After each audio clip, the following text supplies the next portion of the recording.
हाँ जी, very good morning dear students. कल के लेक्चर में कोऑर्डिनेशन केमिस्ट्री में हम ऑक्टाहेड्रल कॉम्प्लेक्सेस की ज्योमेट्रीज को पढ़ रहे थे हाइब्रिडाइजेशन की हेल्प से और वैलेंस बॉन्ड थ्योरी के अंडर ये पढ़ रहे थे। कल हमने ऑक्टाहेड्रल कॉम्प्लेक्सेस की ज्योमेट्रीज को पढ़ा था, तो आज हम टेट्राहेड्रल और स्क्वायर प्लेनर और साथ में एक ज्योमेट्री ट्रायगोनल बाइपिरामिडल की एक्स्ट्रा भी हम पढ़ेंगे। तो हमारे पास सबसे पहले टेट्राहेड्रल कॉम्प्लेक्स की ज्योमेट्री है। ये बहुत ही सिंपल सा लेक्चर है। तो हमारे पास जो पहला कॉम्प्लेक्स है जिसकी हमने टेट्राहेड्रल ज्योमेट्री डिस्कस करनी है, वो है टेट्राकार्बोनिल निकल। तो निकल की एटॉमिक नंबर 28 है। इसकी कॉन्फ़िगरेशन लिखिए। ऑक्सीडेशन नंबर निकल का 0 निकलेगा क्योंकि कार्बोनिल का जो ऑक्सीडेशन या कार्बोनिल का जो चार्ज होता है वो ज़ीरो होता है। तो निकल का ऑक्सीडेशन नंबर हमने निकालना है। 0 को 4 से मल्टीप्लाई करो तो 0 ही आएगा। तो निकल का ऑक्सीडेशन नंबर 0 आ जाएगा। मतलब ये कॉन्फ़िगरेशन ऐसी रहेगी 3d8 4s2। तो ये 3d8 होगी, 4s2 होगी। तो जैसे कि आपको पीछे बताया कि carbonyl, cyanide, ammonia strong ligand है। ये इलेक्ट्रॉन की पेयरिंग कॉज करते हैं। इसलिए इलेक्ट्रॉन की पेयरिंग में ये होगा कि 4s का एक इलेक्ट्रॉन आप समझ लीजिए यहाँ पे चला गया, एक इलेक्ट्रॉन यहाँ पे चला गया। ठीक है।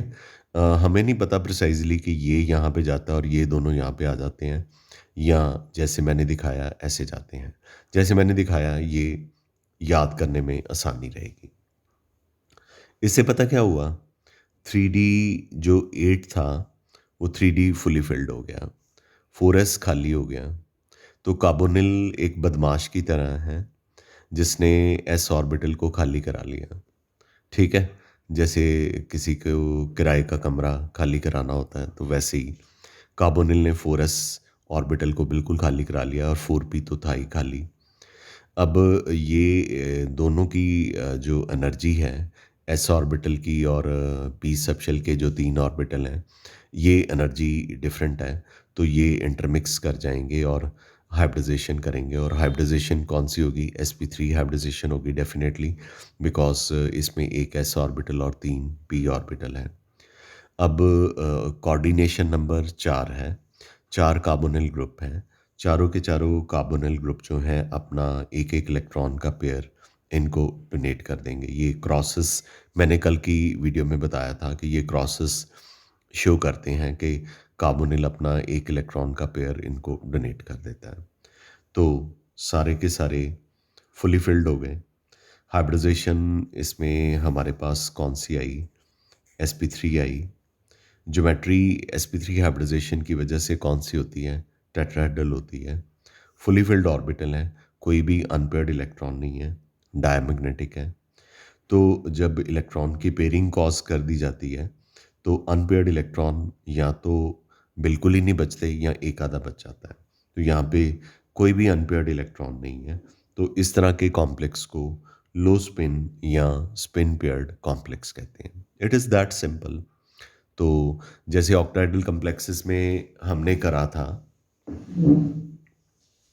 जैसे हमने ऑक्टाहेड्रल कॉम्प्लेक्सेस में करा था, वैसे ही हम इसमें टेट्राहेड्रल कॉम्प्लेक्स में कर रहे हैं। तो is going to be very simple. बस आपने याद रखना है कि कार्बोनिल ग्रुप और साइनाइड और अमोनिया भी इलेक्ट्रॉन की पेयरिंग कॉज कर सकता है।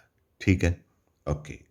ये थी आपकी फर्स्ट ज्योमेट्री टेट्राकार्बोनिल निकल की, जो कि 4 ही मिनट में ख़त्म हो गई। दूसरी ज्योमेट्री जो है टेट्रा क्लोराइडो निकल 2 आयन की है। पहले निकल की ग्राउंड स्टेट इलेक्ट्रॉनिक कॉन्फ़िगरेशन लिखो। ये एनसीईआरटी की एग्जांपल है, आपकी रेफरेंस बुक में नहीं दी हुई।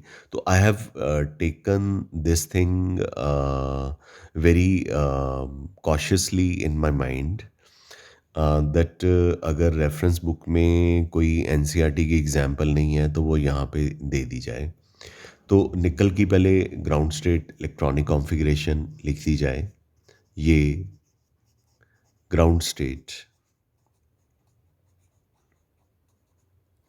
इलेक्ट्रॉनिक कॉन्फ़िगरेशन है। ये ग्राउंड स्टेट इलेक्ट्रॉनिक कॉन्फ़िगरेशन है।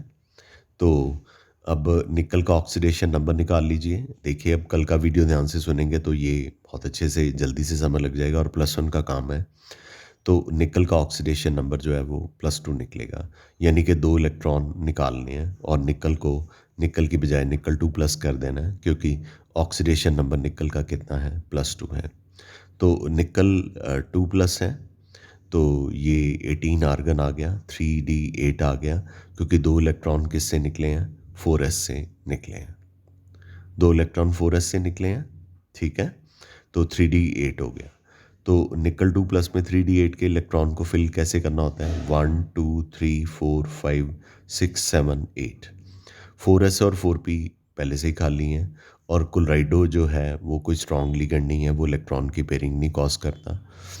तो कौन से स्ट्रॉन्ग लिगेंड होते हैं ये हम क्रिस्टल फील्ड थ्योरी जो कि आगे चल के आएगी, कल के वीडियो में आएगी, उसमें बताएंगे कि स्ट्रॉन्ग लिगेंड और वीक लिगेंड क्या होते हैं। क्रिस्टल फील्ड थ्योरी 2-3 दिन चलेगी।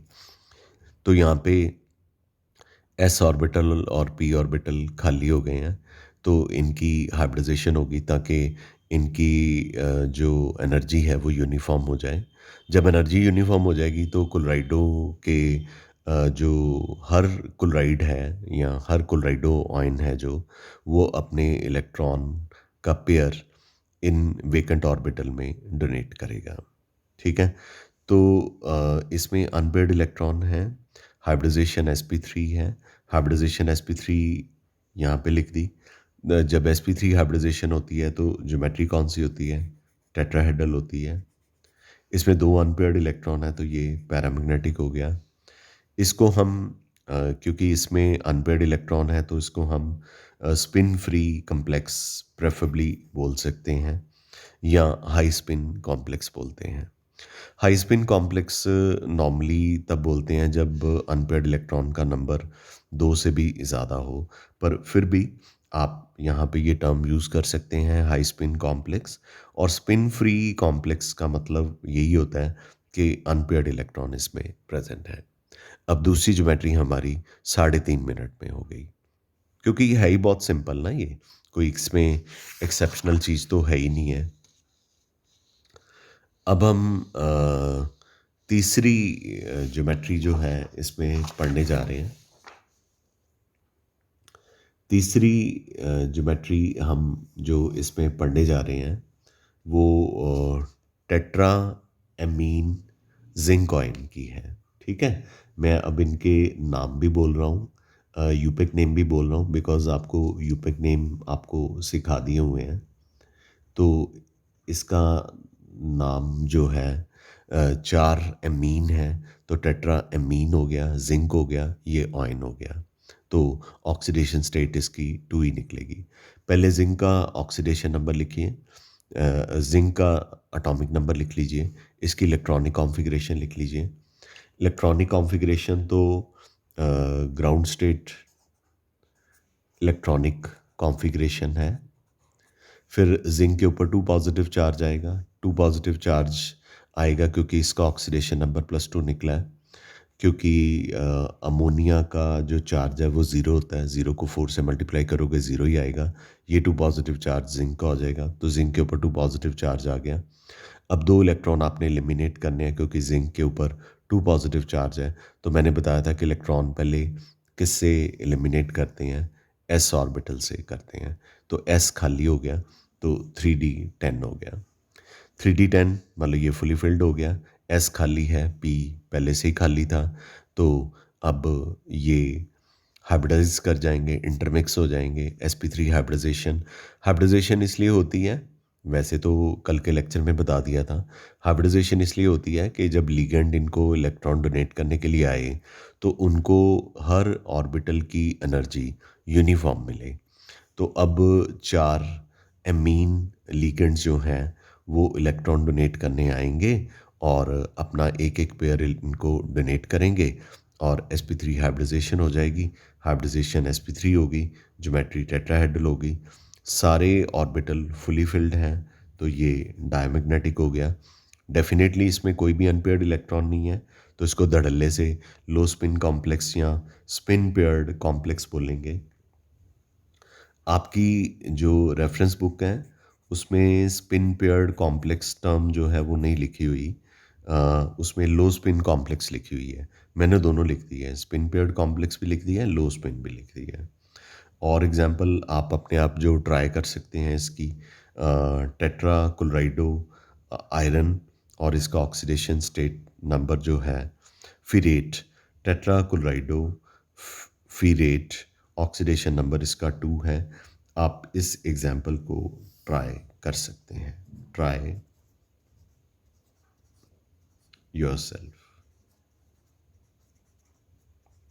ठीक है, तो ये आप ट्राई कर सकते हैं। अब मेरे पास जो है ज्योमेट्री स्क्वायर प्लेनर कॉम्प्लेक्सेस की है। स्क्वायर प्लेनर मतलब टेट्राहेड्रल कॉम्प्लेक्सेस की ज्योमेट्री मैंने करा दी। तो इसकी जो फर्स्ट एग्जांपल मैं ले रहा हूँ वो टेट्रा सियानो निकलेट 2 आयन की ले रहा हूँ। ठीक है, तो निकल की ग्राउंड स्टेट इलेक्ट्रॉनिक कॉन्फ़िगरेशन लिख लो, ये लिख ली। 3D8 4s2 आ गया। ऑक्सीडेशन नंबर निकल का +2 निकलता है, यानी 2 इलेक्ट्रॉन निकालने हैं। 2 इलेक्ट्रॉन किस में से निकालेंगे? एस ऑर्बिटल में से। एस खाली हो गया, पी खाली हो गया। अब 3D जो है उसमें 2 अनपेयर्ड इलेक्ट्रॉन भी हैं, लेकिन इसमें जो लिगेंड है वो साइनाइड है। तो साइनाइड जो है एक स्ट्रॉन्ग लिगेंड होता है जो इलेक्ट्रॉन की पेयरिंग कॉज करता है। ये इलेक्ट्रॉन इधर चला जाएगा, डी खाली हो जाएगा। डी खाली हो गया, एस खाली था और पी के भी 3 खाली थे। तो फिर इसमें कौन सी हाइब्रिडाइजेशन हो जाएगी? DsP2 हाइब्रिडाइजेशन हो जाएगी। कौन सी हाइब्रिडाइजेशन हो जाएगी? DsP2 हाइब्रिडाइजेशन हो जाएगी। DsP2 हाइब्रिडाइजेशन जो है इसमें ये जो साइनाइड 4 हैं वो अपने इलेक्ट्रॉन को इन चारों ऑर्बिटल में एक एक पेयर डोनेट करेंगे। DsP2 hybridisation. तो जब DsP2 हाइब्रिडाइजेशन होती है, ज्योमेट्री को स्क्वायर प्लेनर ज्योमेट्री कहा जाता है। तो ज्योमेट्री जो है स्क्वायर प्लेनर होगी और सारे पेयर्ड इलेक्ट्रॉन है तो डायमैग्नेटिक हो गया और इसको लो स्पिन या स्पिन पेयर्ड कॉम्प्लेक्स कहते हैं। इसकी अगर डायग्राम आपने बनानी हो तो वैसे आपसे पूछेंगे नहीं, मैं आपको बना के बता देता हूँ। ये निकल है, ये साइनाइड है, ये साइनाइड है, ये साइनाइड है, ये साइनाइड है। ये स्क्वायर प्लेनर कॉम्प्लेक्स हो गया और इसके ऊपर 2 नेगेटिव चार्ज है। तो ये स्क्वायर प्लेनर कॉम्प्लेक्स है। ठीक है, तो ये स्क्वायर प्लेनर कॉम्प्लेक्स की हमारी पहली एग्जाम्पल थी, tetracyano nickelate 2 ion. I am sure this is clear to you guys. आगे मेरे पास जो स्क्वायर प्लेनर कॉम्प्लेक्स की एग्जाम्पल है वो है टेट्रा एमीन कॉपर 2 आयन। ठीक है, तो पहले कॉपर की ग्राउंड स्टेट इलेक्ट्रॉनिक कॉन्फ़िगरेशन लिख लो। Ground state electronic configuration. ठीक है, तो कॉपर की कॉन्फ़िगरेशन आर्गन 18 3D10 4s1 होती है। तो अब कॉपर का ऑक्सीडेशन नंबर निकाल लीजिए जो कि +2 निकलता है। कैसे? अमोनिया के ऊपर कोई चार्ज नहीं होता। 0 को 4 से मल्टीप्लाई करोगे 0 आएगा। ये 2 पॉजिटिव चार्ज कॉपर पे आ जाएगा। तो कॉपर पे क्या चार्ज आ गया? 2 पॉजिटिव चार्ज आ गया। कॉपर के ऊपर 2 पॉजिटिव चार्ज आ गया। ठीक है, तो 2 पॉजिटिव चार्ज में ऐसा है कि 3D में अब 9 इलेक्ट्रॉन रह जाएंगे क्योंकि 2 इलेक्ट्रॉन आपने एलिमिनेट करने हैं क्योंकि 2 पॉजिटिव चार्ज है। तो एक इलेक्ट्रॉन तो S से निकल जाएगा, एक इलेक्ट्रॉन किससे निकलेगा? 3D से निकलेगा। 3D 9 हो गया, 4s 4p। तो देखा जाए तो sp3 हाइब्रिडाइजेशन होनी चाहिए, पर ये एक एक्सेप्शनल ज्योमेट्री है।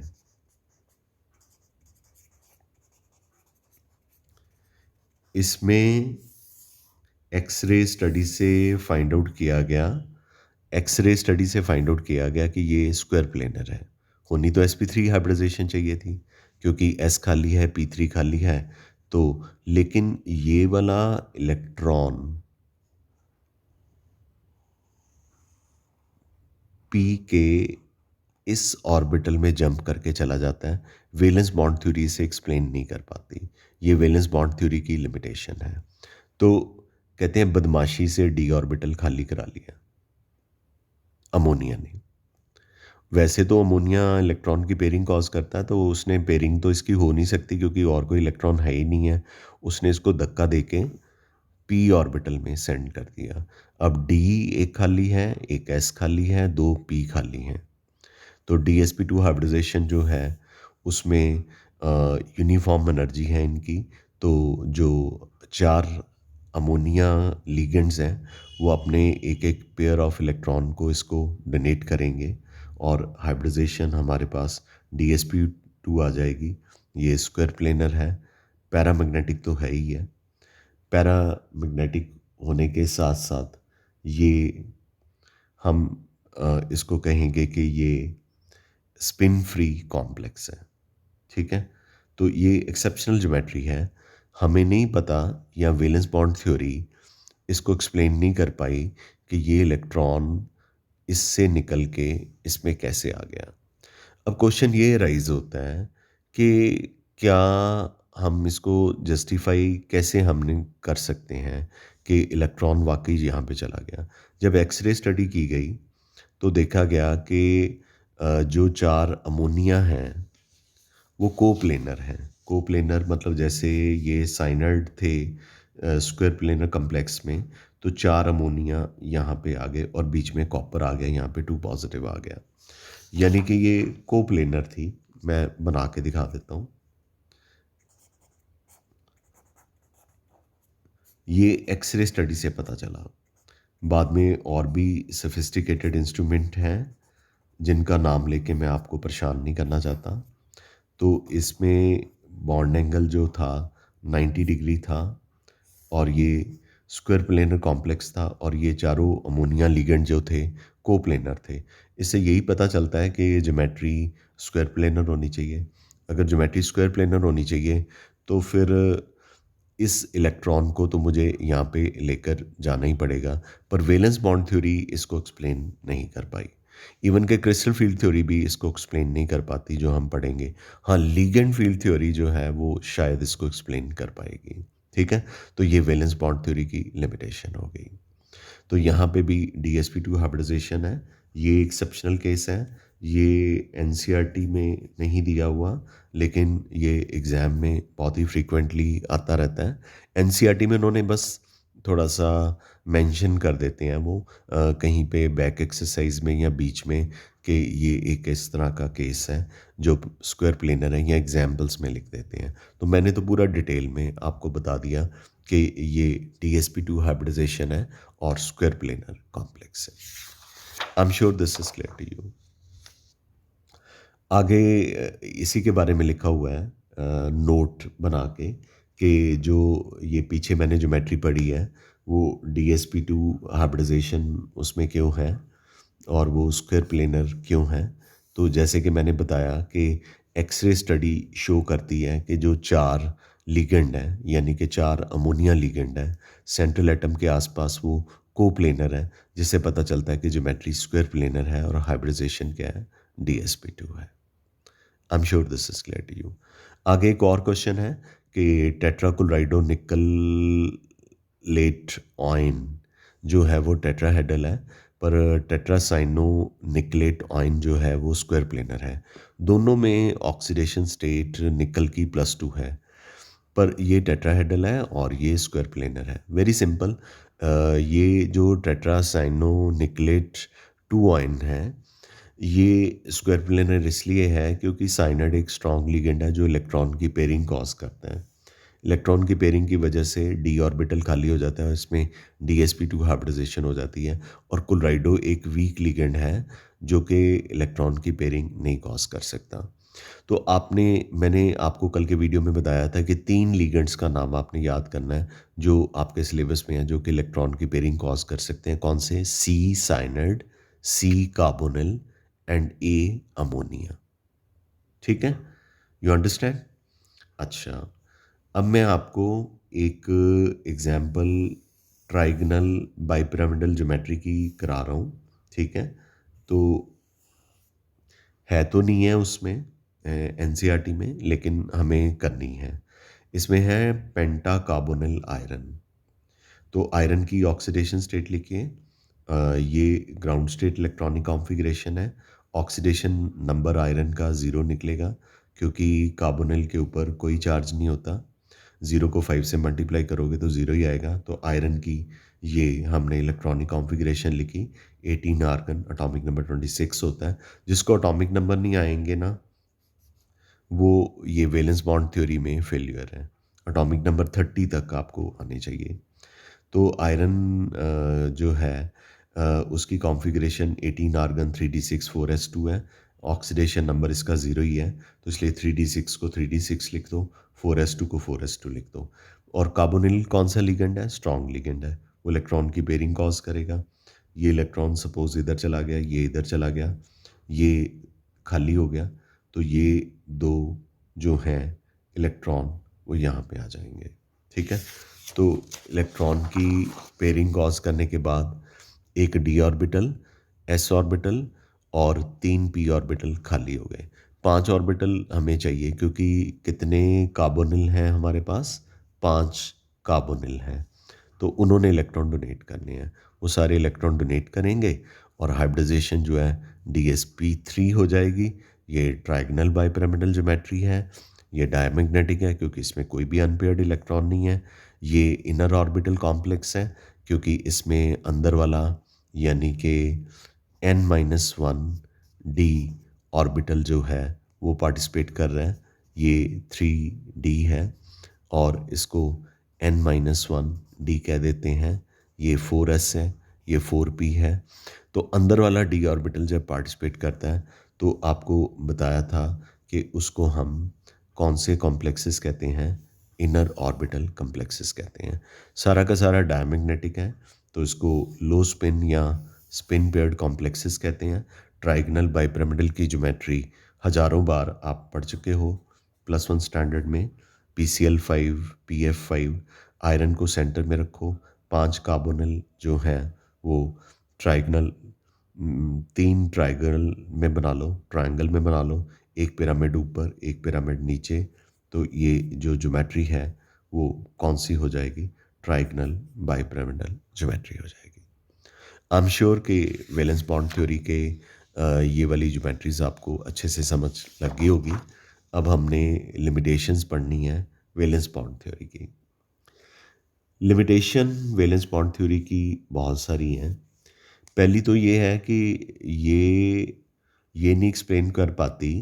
ये मेरे पास 2 कॉम्प्लेक्सेस हैं, दोनों में कोबाल्ट का ऑक्सीडेशन नंबर जो है वो +3 है। पर ये वाला जो कॉम्प्लेक्स है वो लो स्पिन कॉम्प्लेक्स है, और ये वाला कॉम्प्लेक्स है यानी कि इसमें अनपेयर्ड इलेक्ट्रॉन नहीं है या एक आधा है। और ये वाला जो कॉम्प्लेक्स है इसमें भी कोबाल्ट की ऑक्सीडेशन स्टेट +3 है, पर ये हाई स्पिन कॉम्प्लेक्स है, यानी कि स्पिन फ्री कॉम्प्लेक्स है। इसमें बहुत सारे अनपेयर्ड इलेक्ट्रॉन हैं। तो वैलेंस बॉन्ड थ्योरी इसको एक्सप्लेन नहीं कर पाई। और मोर ओवर लो स्पिन कम्प्लेक्स वाले सब्सटेंसेस या कॉम्प्लेक्सेस नॉर्मली डायमैग्नेटिक होते हैं। इस केस में तो ये डायमैग्नेटिक ही है और ये पैरामैग्नेटिक है। वैलेंस बॉन्ड थ्योरी इसको एक्सप्लेन नहीं कर पाई। इसके अलावा दूसरी जो लिमिटेशन है, निकल की जब +2 ऑक्सीडेशन स्टेट है टेट्रासाइनो निकलेटॉइन में, ये डायमैग्नेटिक है और ये स्क्वायर प्लेनर कॉम्प्लेक्स है। लेकिन अ, एक जगह पे निकल की एक ऐसी एग्जांपल है जहाँ पे यहाँ पे 2 इलेक्ट्रॉन थे, पर एक इलेक्ट्रॉन जंप करके पी में चला गया। ये पी है, ये एस है, ये n-1 डी है।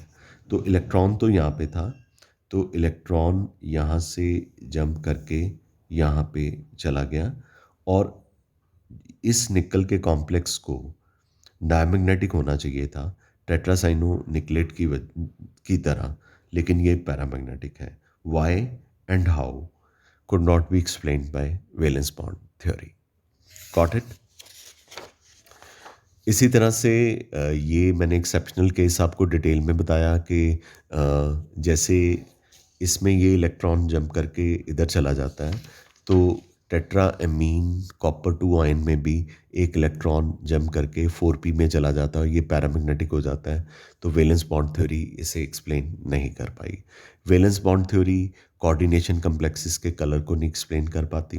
वैलेंस बॉन्ड थ्योरी ये नहीं बता पाती कि स्ट्रॉन्ग लिगेंड कौन से होते हैं, वीक लिगेंड कौन से होते हैं। ये क्रिस्टल फील्ड थ्योरी में, जो कि कल से शुरू होगी, उसमें बताना शुरू करेंगे, 2-3 दिन चलेगी। और पांचवा, बहुत सारे कम्प्लेक्सेस में ये ऑब्ज़र्व किया गया है कि जो मैग्नेटिक मोमेंट की वैल्यू हम प्रैक्टिकली फाइंड आउट करते हैं कॉम्प्लेक्स की, कोऑर्डिनेशन कम्प्लेक्स की जो प्रैक्टिकल वैल्यू मैग्नेटिक मोमेंट की फाइंड आउट करते हैं, वो थ्योरेटिकल वैल्यू से मैच नहीं करती। और वैलेंस बॉन्ड थ्योरी जो है थर्मोडायनेमिक और किनेटिक स्टेबिलिटी के बारे में एक्सप्लेन नहीं करती, कोऑर्डिनेशन कम्प्लेक्सेस की स्टेबिलिटी के बारे में एक्सप्लेन नहीं करती। और इसमें बहुत सारी मैथमेटिकल रूलिंग अप्लाई करी गई है जो हमने बिल्कुल नहीं पढ़नी। वो वैलेंस बॉन्ड थ्योरी को बहुत ही कॉम्प्लेक्स बना देती है। ठीक है, तो ये था हमारा आज का लेक्चर। अगर मैं कॉन्टिन्यूसली नहीं बोलूँगा तो ये जो 30 मिनट्स हैं ये 60 मिनट का लेक्चर बन जाएगा, तो आपके लिए बड़ा बोझिल हो जाएगा। ठीक है, तो कॉन्टिन्यूटी में हम ये लेक्चर आपको बता रहे हैं और आई एम वेरी श्योर कि वैलेंस बॉन्ड थ्योरी आपको बहुत ही आसान लगी होगी और आप इसको अच्छे से याद कर सकते हो। ठीक है, साथ साथ कीजिए ये चैप्टर, बहुत इंपॉर्टेंट चैप्टर है कोऑर्डिनेशन केमिस्ट्री का। I am sure the lecture is very very clear to you. Thank you very much guys, have a lovely day, have a great day. Videos को उसी दिन देख लिया कीजिए, बहुत ज़्यादा गैप मत लिया कीजिए। Okay, thank you, love you all.